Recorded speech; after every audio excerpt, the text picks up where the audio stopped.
Howdy folks, it's First Sergeant Geki here of the 7th Cav. We're going to go over some grenade types here, mostly the non-lethal variety. We're looking at the 9-bang, the RHS blue band, and the ACE white band stun grenades, also known as flashbangs.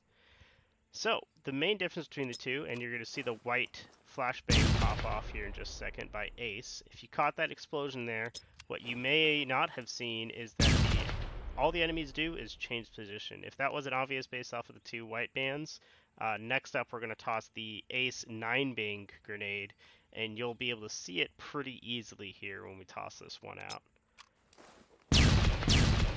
So, as each of those 9 explosions go off from that 9-bang, all it does is change the enemy's position, which is pretty ineffective if you think about it here. So now we're going to go to the blue band RHS grenades.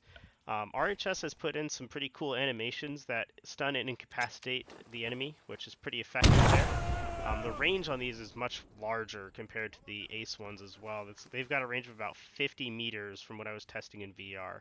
But you'll see it causes them to drop down, maneuver around, kind of squiggle and worm around a little bit. Now we're going to toss another one here and hope for that effect we get, that incapacitation animation. So, same thing, they drop down.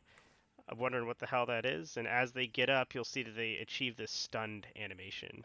The CS gas grenade will do this effect too, and will also demonstrate the GL stun round from the 40mm. Next up, we're going to go ahead and leave these guys alone and deal with some actual OPFOR. We're going to discuss the Mark III A2 concussion grenade and how it is very different, but still very powerful compared to the fragmentation grenade.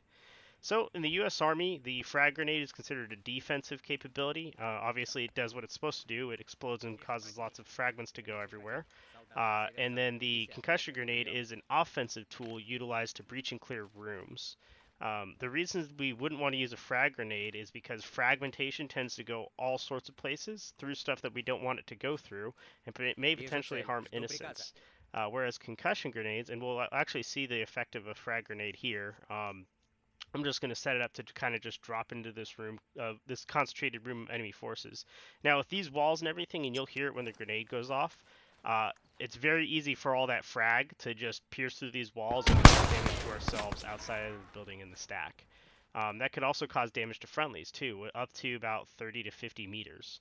So that's a pretty yikes situation we have there. Whereas if we have the Mark III A2 concussion grenade, which utilizes just a blast wave to cause its effect, and is really useful in confined spaces, you'll see that we achieve the same end result of all enemy dead in the compound.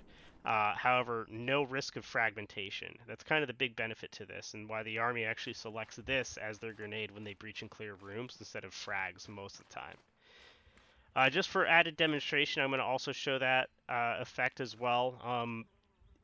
Typically, you get kind of lucky in this game with frag grenades, where it doesn't typically pierce through windows. We got very lucky this time. You can actually hear all the little fragmentation rounds bouncing around in there.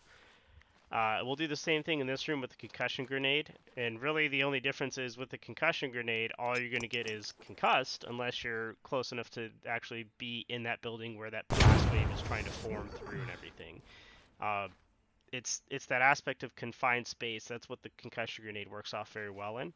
It's something that I highly recommend switching to if you're clearing lots of buildings. Instead of your frag grenades, pick up some Mark III A2 concussions because they're going to do the exact same thing, and you won't risk fragging yourself or your friends, which is incredibly important when it comes to those situations. So here I'm going to demonstrate in the open its effectiveness, which you could tell in the open, obviously this isn't going to be effective. This utilizes confined space in order to do the damage it needs to do.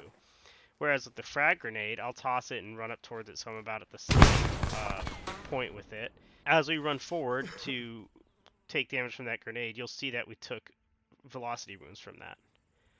Lastly here, we're going to talk about the GL stun round. Essentially, this is by RHS as well, so you can expect it's going to have the exact same effects as the RHS blue band stun grenade, or even like their CS gas as well. But you'll see, obviously, with the GL stun round, it's going to have a little bit more to it. Now, as I mentioned before, or I don't think I've mentioned it yet, we have a mod in our mod pack that stops grenades from bouncing, which is great for our smoke grenades, but it does kind of suck when it comes to these GL stun rounds because these were meant to be skipped off the ground. Now, the purpose of using something like this is to flush out the enemy, which in testing, I have seen the enemy actually move out of position when hit with these GL stun rounds. So that adds an added effect into it that we really enjoy. The whole purpose of this is either kill the enemy with HE or flush them out with a stun round like this, so we then can kill them with our bullets, right? That's kind of the whole point of that. So I hope you guys enjoyed this demonstration. I've got more to come. I kind of suck at these, but wanted to get something out there for education purposes. Thanks.